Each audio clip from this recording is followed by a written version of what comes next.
त्याची आहेत.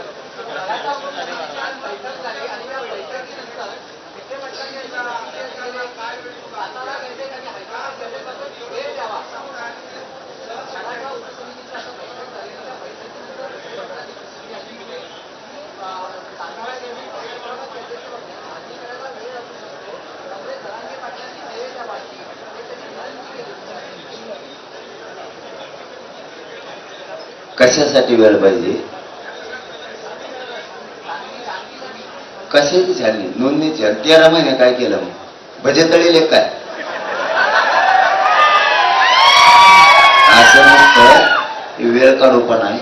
आता नसतं हे गरीब काय तुम्ही पागल समजेल काय? आण मुंबईला न्या जमा घरी, आण मुंबईला न्या जमा घरी, बापाचे पेन आहेत काय? समज नाही आता. एकदम सोपं. 13 महिने काय केलं? भंगार चाळे नाही करायचे, खरं आहे ते बोलायचं. बोल आमच्यापाशी येऊन आम्ही सांगतो तुला.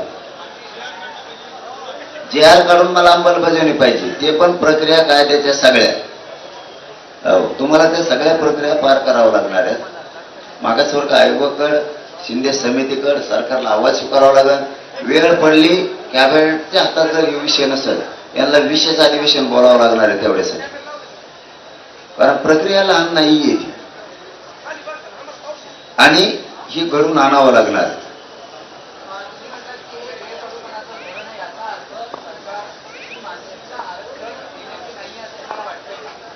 सरकारची आरक्षण देण्याची मानसिकता नाहीच आहे. तुमचा माझा प्रश्न एकच आहे. म्हणून तर मुंबईत बसलोत ना. आता तुम्ही नुसते मजा बघा, पोरं कसे नीट करते त्यांना.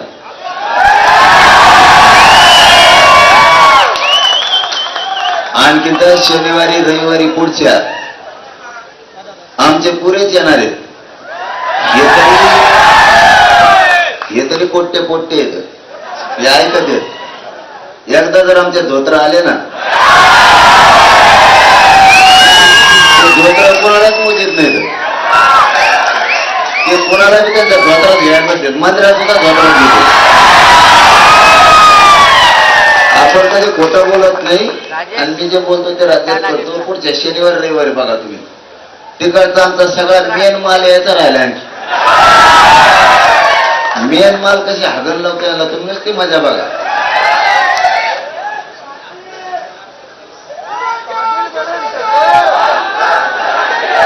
थांबा.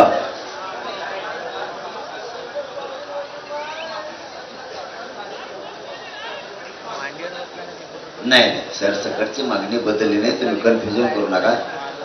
सरसकटच होत आहे. मराठा आणि कुणबी एक हे 58 लाख नोंदीच्या आधारावर तुम्ही जी आर काढा. 2004चा आधार आहे त्याला. आणि नसल बी तरी पोटजात उपजात म्हणून तत्सम जात म्हणून तुम्हाला ती आरक्षणात मराठी घेता येते. तर फक्त तेवढंच करा. ते सरसकटच होत आहे. तुम्हाला काय करायचं आम्ही आमचं बघू ना.